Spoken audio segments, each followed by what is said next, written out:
Saudara-saudari yang terkasih, selamat berjumpa. Pada kesempatan ini saya ingin mengajak Anda semua untuk merenungkan adorasi sebagai saat Tuhan bersabda dan meminta kepada kita untuk selalu rendah hati, lemah lembut dan sabar, serta menunjukkan kasih dalam saling membantu. Saya berpangkal dari kata-kata Santo Paulus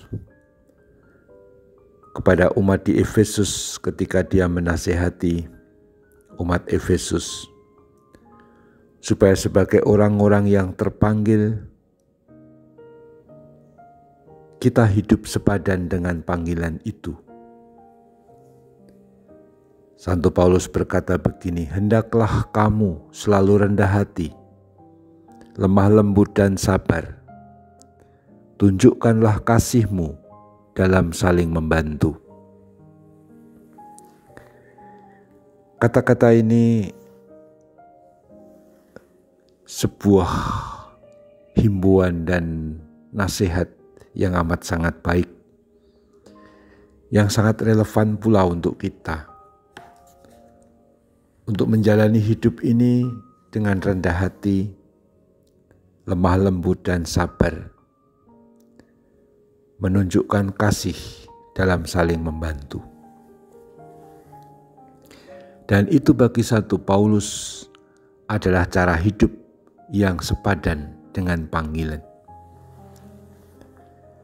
Panggilan kita sebagai murid-murid Kristus perlu senantiasa didasarkan pada hakikat orang-orang Kristiani yang telah ditebus berkat darah Kristus. Dengan wafat dan kebangkitannya, kita sudah menjadi orang-orang yang bebas dan merdeka. Merdeka dari dosa. Dan dengan ditebus oleh Kristus, hidup kita adalah hidup yang untuk Tuhan. Maka semangat orang-orang yang sudah dibebaskan adalah semangat orang-orang yang tidak lagi suka melakukan hal-hal yang tercela dan berdosa.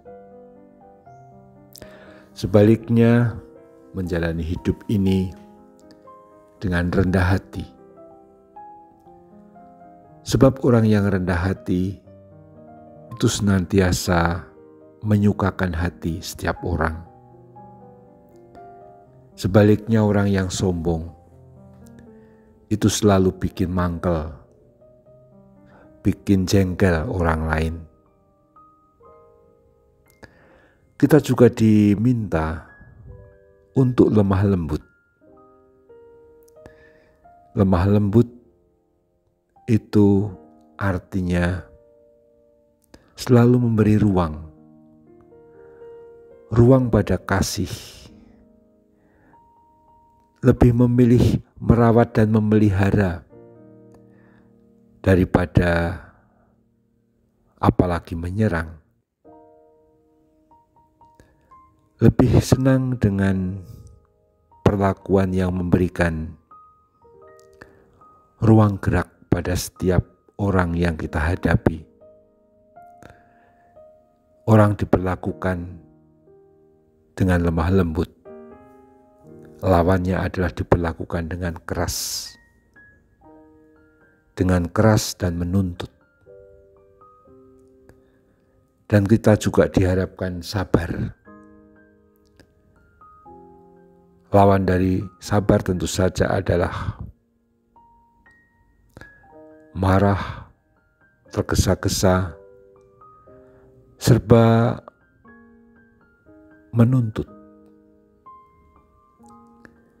Sabar terhadap proses sebagaimana kita bisa belajar pada alam.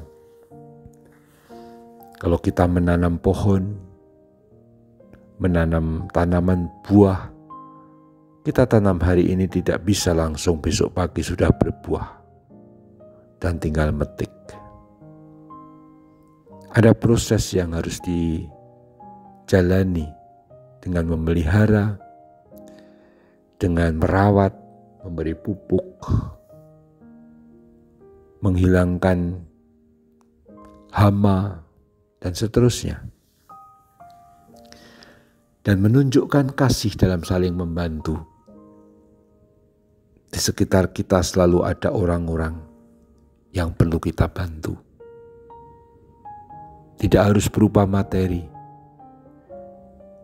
tapi mungkin perhatian, kasih dengan cara mendengarkan.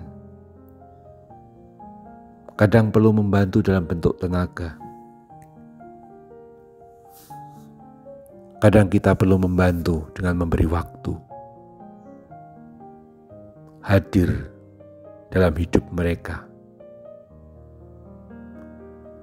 Semua ini adalah kasih dalam saling membantu. Kita pandang Tuhan Yesus Kristus dalam sakramen Maha Kudus. Kerendahan hati, kelemah lembutan, kesabaran, kasih sempurna pada dirinya.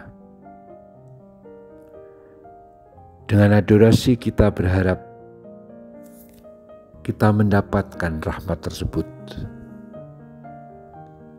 Kita ingin belajar pada Tuhan, maka baik pas adorasi juga menyampaikan permohonan, Tuhan ajarilah aku rendah hati, lemah lembut dan sabar. Dan tunjukkanlah bagaimana aku bisa hidup dalam saling membantu. Marilah kita selalu mengupayakan suasana tersebut dalam hati kita yang dipenuhi dengan kerendahan hati, kelemah lembutan, dan kesabaran serta kasih Tuhan, agar itu bisa terpancar dalam hidup kita bagi sesama kita. Semoga adorasi mengingatkan kita akan kasih Tuhan yang begitu agung. Dan marilah kita bagikan kepada sesama kita, siapapun orangnya. Terpujilah Tuhan kita Yesus Kristus untuk selama-lamanya. Amin.